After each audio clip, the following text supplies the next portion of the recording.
Hi guys.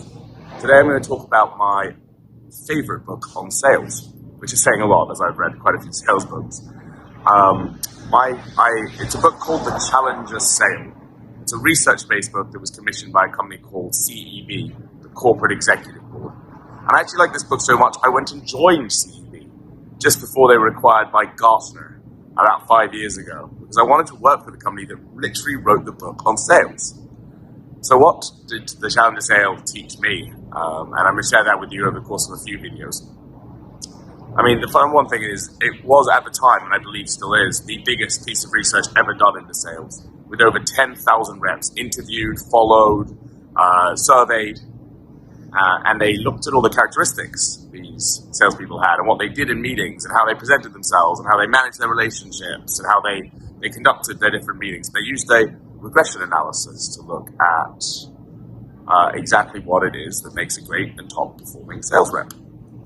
And they ended up dividing sales reps into 5 different categories. You had the problem solvers, who would go out of their way to make sure any problem the customer had was solved as quickly as possible. You had the relationship builders, who really enjoyed the personable aspect, who enjoyed getting to know their customers.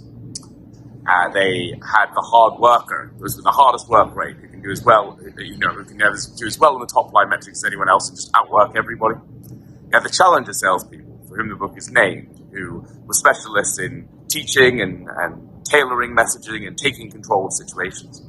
And then you had the lone wolves, who did their own methodology and didn't follow the book, and sort of were the smallest category. There weren't as many of them, but they were very much separated from the rest of the pack.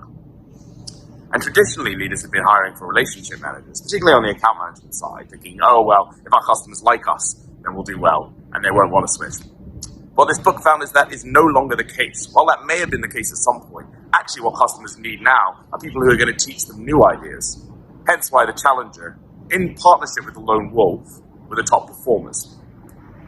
So the lone wolf, while it's great if you can find them, they're hard to replicate, they work by themselves, they're not always very good at training other people, they're hard to find.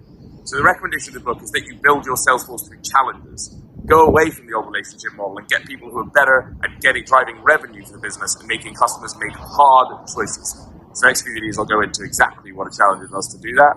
But just to keep in mind that as a sales rep, you're here to challenge your customers, to teach them something new, to tailor messages and to take control of organizations. Not so much just to work hard or just to build relationships in a modern sales and revenue driving environment. I'll speak soon.